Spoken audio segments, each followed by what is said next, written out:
Number 5 on this list is the Badalisc.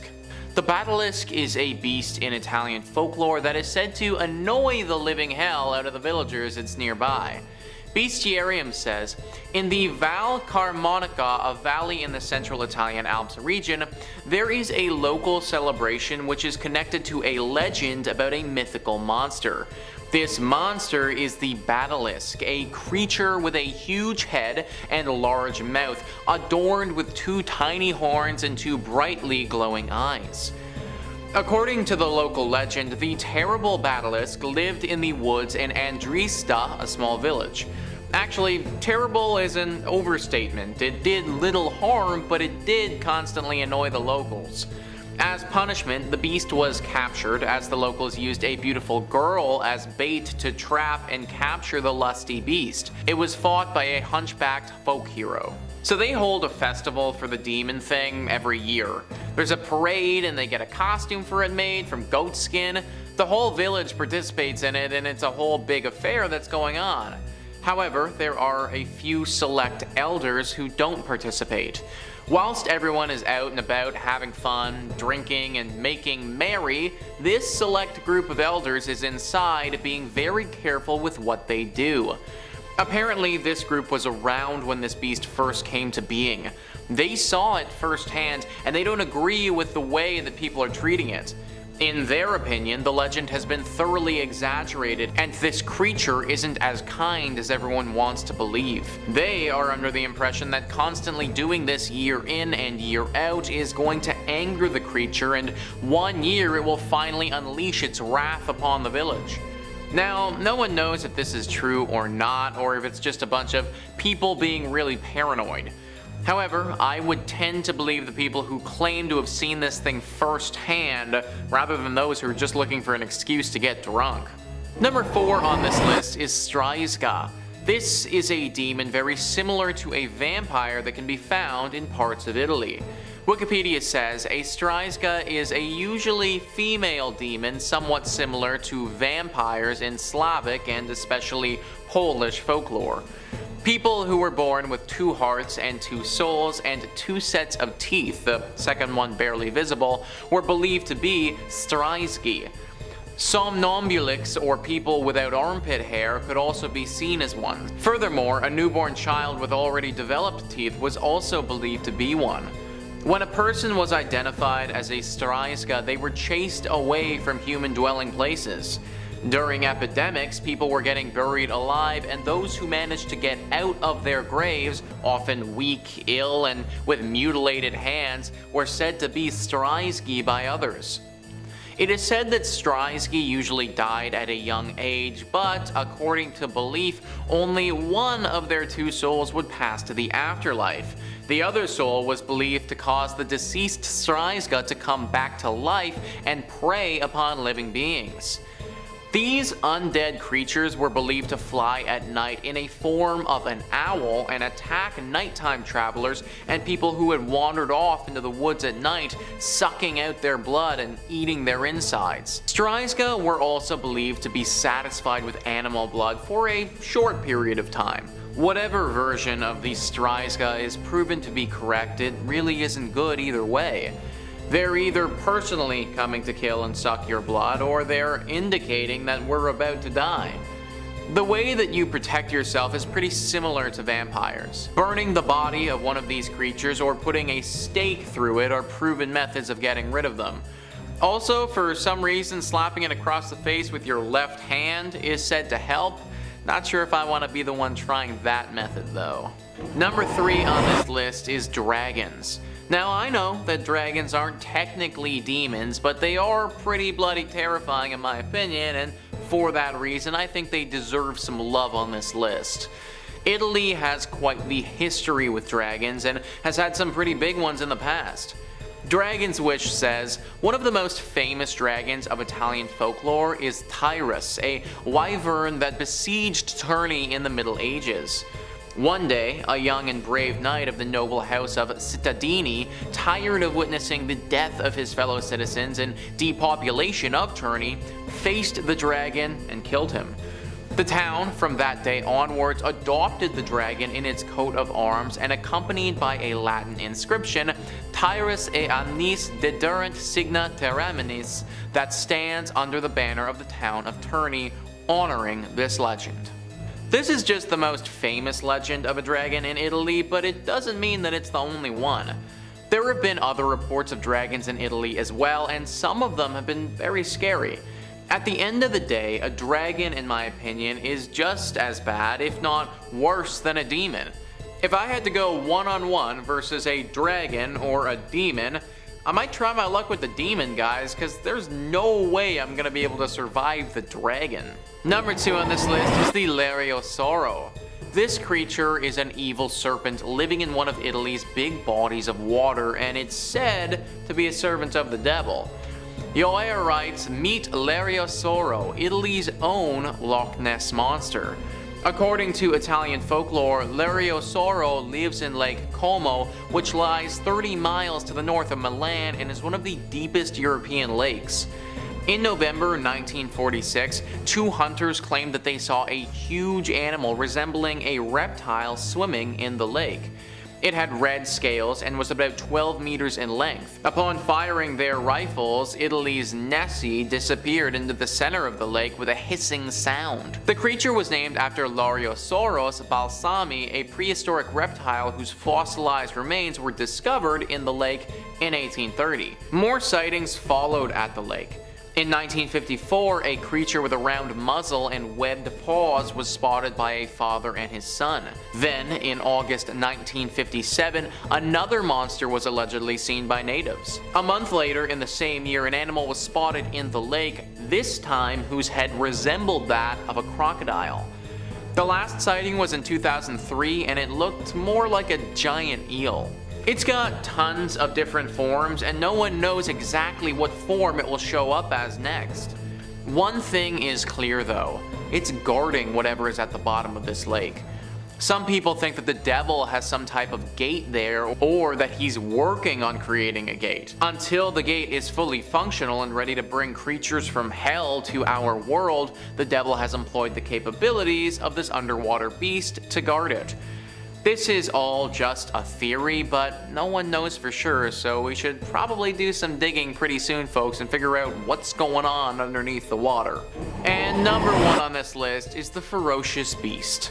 I wish I had a more descriptive name for you guys, but that is literally what it has been called. The Ferocious Beast. This is a demon creature that resembled a wolf and was around several hundred years ago. An enormous animal similar to a wolf, it ate pets and children and terrorized Milan during the 1790s, and the Milanese organized a hunt against it. After months, they killed the Ferocious Beast and displayed its body at the university at Pavia, but it's no longer there and has been missing for decades.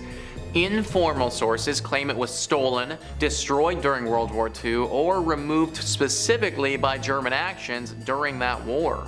So there are a lot of rumors that have circulated about what actually happened to this beast, but something that wasn't brought up there was that it still might be alive. Yes, it was killed back in the day, but now with this pelt mysteriously vanishing, people are thinking that this thing could have come back to life. Now this would have been with the help of the devil himself. The legend says that the devil realized how deadly this beast was to us humans. He saw some serious potential here and didn't want to let it go to waste. So he finally decided to come back and claim the pelt and then bring this thing back to life, but as a servant of the devil. Now its main goal is to serve as a demonic hellhound and claim as many bodies as it can before it's killed once again. Although killing it a second time is going to be a lot harder, considering now it has demonic abilities to go along with it. And coming in number 5, the Pasetto Family possession. During the year of 1981, home in Lee, Massachusetts, was riddled by paranormal activity that surged through every room in this house. Lee and Dale Pasetto, an average hardworking American couple, along with their 2 children, endured occurrences that nearly destroyed them, literally. The devout Catholics lived peacefully in the house that had been their family home for decades. It wasn't until 2 years after moving in that the demonic signs started showing. On March 19th, Mrs. Pasetto began receiving nightly visits from a white orb that took the shape of a non-threatening young boy who spoke in a very soft voice. Doesn't sound that bad. While the apparition was gentle, the Pasettos felt that they should rid their home of such supernatural entity, and a priest eventually came in to perform a ritual. Mr. and Mrs. Pasetto believed their troubles were over after this, but unfortunately this only caused more demonic occurrences to start. In place of this sweet ghost boy grew an unearthly creature hunched over and dressed in a black robe. Scary. Mrs. Pasetto claimed that the specter would say vulgar and nasty things, growling, saying it called itself the Minister of God. It wasn't just the verbal attacks that were happening, however, no. During the sleepless nights, Mrs. Pasetto claimed that she suffered claw marks both on her back, stomach, breasts, and face after being dragged around the bedroom. Mr. Pasetto attests to this and said that he watched in horror as the bed levitated above him, Mrs. Pasetto on it. Terrifying, dude. Refrigerators were ripped from walls, metal bookcases turned over to the floor, and in one case, a crucifix was even yanked from the hand of their 14-year-old son. The Pasettos reached out to medical professionals for help, but they rejected their experiences, calling them exaggerated. It wasn't until Mr. and Mrs. Pasetto turned to professionals Ed and Lorraine Warren, self-proclaimed demonologists, that were called to help. The Ghostbusters themselves. As the founders of the New England Society for Psychic Research in the 50s, Mr. and Mrs. Warren devoted their life to the supernatural. When the Warrens visited the Pasettos, they instantly detected signs of paranormal activity pulsing from the home. In a description eerily similar to the film Poltergeist, which came out the following summer in '82, Mrs. Warren says that she saw many small ghost lights move around the room until they combined to create a towering, shadowy figure. A priest was brought in to perform the ritual. The basement apparently then filled with smoke during the exorcism, and when the ritual was complete, the Warrens deemed the house clear of evil. The Pasetto family moved back in and reported no further activity since. And in 2004, the family moved out and on and left this once haunted house for someone else to deal with. I understand. Number 4, Elizabeth Knapp. The possession of Elizabeth Knapp, October 30th, 1671 to January 12th, 1672, is a unique and weird one in the aspect that it was approached from a more scientific aspect than religious, and being of that time, somewhat of a new methodology. Knapp's father was the servant at a household of Samuel Willard, a prominent reverend in the Church of Groton. When Elizabeth Knapp, a member of his own household, began to show signs of demonic possession, Willard took a carefully and yet scientific approach to the situation, which was rare for the 17th century Puritan. After these scary events took place, they could provide no explanation for her episodic fits. He declared that it was a case of possession. Throughout the entire process, he notes in his journal, Knapp seemed to have most violent fits when Willard was present beside her. Willard states that Knapp at first began to complain of pains in her body. She would grab certain parts of her body such as her legs or breasts and would scream out, talking about feelings of strangulation. She would even sometimes laugh to the point of hysterical fits, weeping or screaming out. Hallucinations followed shortly after the outbursts, and on many occasions she claimed to see 2 people constantly walking around her bed. Strange claims like this constantly seeing men floating above her bed as well. This happened particularly at night, including some convulsings on the ground. Willard then documented on the night of November 2nd, 1671, Knapp made a confession of meeting up with the devil. Uh-oh. The old sign at the crossroads deal, huh? She stated that for 3 years the devil had been meeting her, promising her money, youth, and the ability to see the world. She then claimed that he had presented her with a book of blood covenant, which was signed by other women as well. And on the night of November 28th, in which she had a fit lasting for 48 hours straight, she was in a coma state until she made the pact with the devil himself. Witnesses document strange, deep voices and animal sounds coming from her. After Willard stopped entries to his journal, things get a little messy. It has been a historical mystery what happened to Knapp, as we are still unsure to this day exactly what remained of her. Was she tried and hanged for witchcraft, or simply disappeared on the promise of seeing the world? You tell me. Number 3, like father, like son. Duxbury, Massachusetts. 2021, huh? A 19-year-old man is charged in the death of his father. Apparently the boy told police that he was baptizing his father at a Massachusetts pond to exorcise out his demons. Okay, modern times call for modern solutions, I guess. And this one, a modern weird one. Jack Callahan, the 19-year-old kid, choked back tears in court as he listened to prosecutors describe the moment divers pulled the bloated body of his father, 57-year-old Scott Callahan, from a Massachusetts pond. lifeless. The young man told investigators that he and his father went to the pond around midnight after he picked up his father from a Boston bar. He says that his mother did not want the intoxicated ex-husband of the family home that night, as he had been acting somewhat strange lately. After conversations from the son and father, Jack, feeling helpless and confused about his situation, tried to take matters into his own hands. He is now facing a murder charge in relation to his father's death and is still under investigation. Both the prosecution and defense say Scott Callahan had a long history of substance abuse and suffered from the aftermath of traumatic brain injuries, and that from overuse of medicinal drugs might have taken the man's mind. According to Jack at the pond, his father became combative with him, punched him repeatedly in the face, claiming that he had not been in control of his own body, and was assured that his father wasn't really aware of what he was doing in the moment. The 19-year-old then decided to baptize his father in an attempt to exorcise the demon, which resulted in drowning him. That's a hard one to swallow. It's also got some biblical feel to it, you know? Father, son bonding over paranoia. Scott Callahan was found in the water about 50 feet away from the shore in the pond, short time after the baptism and attempted exorcism happened. He was taken to the hospital where he was pronounced dead. There is an open investigation on this one still, and the young man is sticking to his story. What do you think? Possession? Number 2, Warren, Massachusetts. This New England tragedy was apparently what laid out the structure of the Conjuring movies. I'm terrified just reading that, and I guess we're gonna find out why. 11-year-old David Glatzel was only 10 when he reported beginning having hallucinations and delusions. From around 79 to 82, the boy's suffering worsened, causing severe trauma in the family. According to his family, efforts by Catholic priests and others to relieve the boy of what they said were multiple demonic possessions. Multiple. Things started getting interesting, however, surrounding the family after an aggressive, bloody confrontation in 1981. Arn Johnson, boyfriend of David's older sister, Deborah, stabbed his landlord to death multiple times in Brookfield. New England paranormal investigators Ed and Lorraine Warren later claimed that Johnson had actually challenged the demon inside David's body to leave the young boy and enter him instead. This guy's a hero, man. Unfortunately, a deadly one at that. That argument was the basis of the devil made me do it defense at Johnson's trial in Danbury with the Superior Court. The Warrens claimed that the man showed all signs of possession, including growling, speaking in strange voices, violent acts, and talkings of the beast. This is a wild case and sparked huge controversy in court after murder charges were forever changed with the claim that the devil made me do it would be lawfully excused. He was released from prison in 1985. And coming in at number 1, the Dover Demon. Probably the most famous of all these cases. 17-year-old William Bartlett claimed that while driving on April 21st, 1977, he saw a large-eyed creature with huge sharp fingers and glowing eyes on top of a broken stone wall on Farm Street in Dover, Massachusetts. 15-year-old John Baxter reported seeing a similar creature on Miller Hill Road the same evening. Another 15-year-old, Abby Brabham, claimed to have seen the creature the following night on Springdale Avenue. 3 in one night, huh? The teenagers all drew sketches of the alleged creature. Bartlett wrote on his sketch, "I, Bill Bartlett, swear on a stack of Bibles that I saw this creature."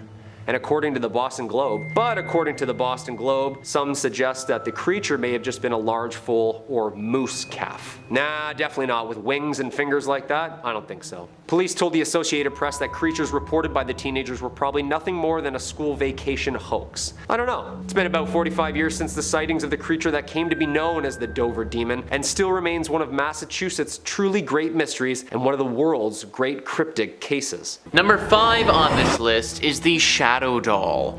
Whatever demon took up residence in this evil-looking doll was not one that the Warrens were too fond of. Scare Street says, the Warrens' files do not state why this horrible doll was created in the first place. However, they do state that it was used in satanic rituals and it was created by black magic using human and animal bones. It's rumored that if a picture were to be taken of the doll, it would project itself into the dreams of the person who dared to look at it in the eye. However, it is not only a simple dream. The dream would be so intensely nightmarish that the victims would either suffer from a heart attack or forever be frightened of sleep because of the horrifying looking doll. The files even state that there were a few deaths caused by it. The Shadow Doll was later found in an antique shop, and oddly enough, a couple purchased it. After the purchase, the couple began to encounter the eeriest of nightmares. They later found out that they were experiencing the same nightmares of the cursed doll, and that the husband had scratches all over his back and neck, which could only be traced back to the shadow doll. Clearly, this doll and its capabilities was something the Warrens were very concerned about. It's one thing to be attacked when you're awake and conscious.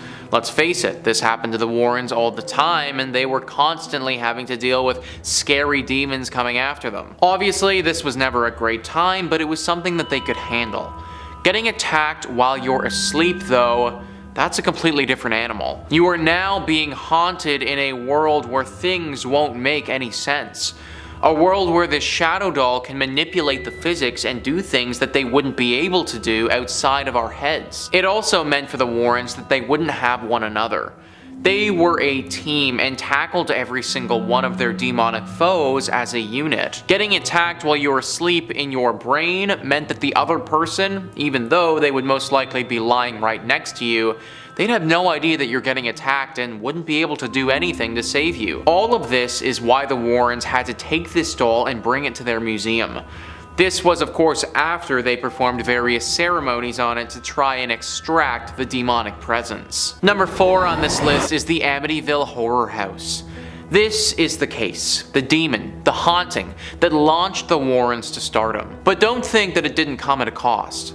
Pop Sugar says, the demonologists became a household name for the supernatural after their involvement in the infamous Amityville House. The scary elements of this story really began in 1974, when 23-year-old Ronald Defoe Jr., one of the children of the Defoe family, murdered his 2 parents and 4 siblings in their sleep. The house was empty for a year, but George and Kathy Lutz eventually bought the house for a very cheap price of $80,000. The couple and the children only stayed for 28 days after seeing slime ooze from a wall and a red-eyed pig creature among other disturbances. In addition to these occurrences, George saw his wife levitating and said that he woke up at 3:15 every day, the time when Defoe killed his family. The Warrens came in and determined that there were psychic troubles even before the notorious murders. A demon was in this place causing problems. The Warrens knew it, and they had to deal with it. Now, I don't think that the demon can be blamed for everything that went on here. At the end of the day, murder is murder, and I don't want to take anything away from that. But after the fact, this place was susceptible to being haunted, and a demon definitely came in here and haunted it pretty well. It's their most famous case for a reason. Number 3 on this list is the Enfield Poltergeist. The Enfield Poltergeist was a possessive demon who specifically targeted 2 young girls. MovieWeb says, this well-known case formed the subject matter for The Conjuring 2. This case saw the Warrens flying overseas to London, England in order to investigate alleged poltergeist activity in the North London borough of Enfield. Peggy Hodgson, a single parent, had initially called the police after 2 of her 4 children had reported knocking sounds on the walls. Peggy herself claimed to have witnessed furniture moving around with no explanation. This was apparently also corroborated by a police officer visiting the house.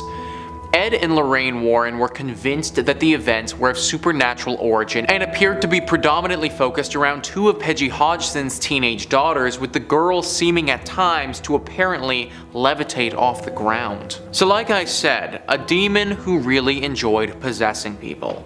These are some of the most dangerous types of demons because you simply don't know who or what to believe anymore. If you're living in a house that's haunted, then how do you know that your dad, for instance, is who he claims he is? How do I know who to trust? Also, I am just as susceptible to being taken over by this creature, and I can't imagine that that's a great time. It's easy to see why Ed and Lorraine Warren were scared by this demon. Number 2 on this list is the Annabelle Doll. One of the most famous demons that the Warrens ever encountered, Annabelle certainly gave the pair many sleepless nights. The story behind Annabelle starts with a girl named Deirdre, who got the doll as a gift from her mother. It was a nice gift at first, but it wasn't long after she had it that she started noticing some weird occurrences. She would leave the doll in one spot, and then when she came home later that day, sure enough, the doll had moved somewhere else. Pretty creepy. This was creepy to begin with, but it gets a lot worse. One day she came home and noticed that the doll was covered in blood. It was at this point where she decided to seek a professional opinion. She sought the help of a medium to get advice. Scare Street says the medium told her about a little girl named Annabelle Higgins, who was once a happy child playing in the fields until her life mysteriously ended. After her death, she roamed the buildings that were built on this field. One night, her boyfriend, Cal, woke up to see Annabelle shocking him. It was awfully strong. Another night, Annabelle had attacked him and left him with 7 bloody scratches on his chest. They decided to contact their local priest, and that was how the Warrens heard their ominous story.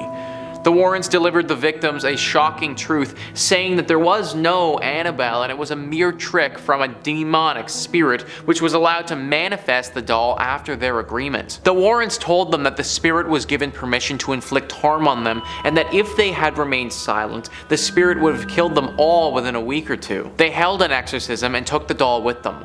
Whilst driving though, Ed lost control over the car for a few times, and the priest who had made fun of the doll was killed in a dreadful accident. Disturbed by the doll, the Warrens decided to keep it in a sealed box. This thing almost took Ed Warren off the road and could have ended the Warrens' lives prematurely. Safe to say that they feared this demon a decent amount, I think. And finally, number 1 on this list is the Conjuring House.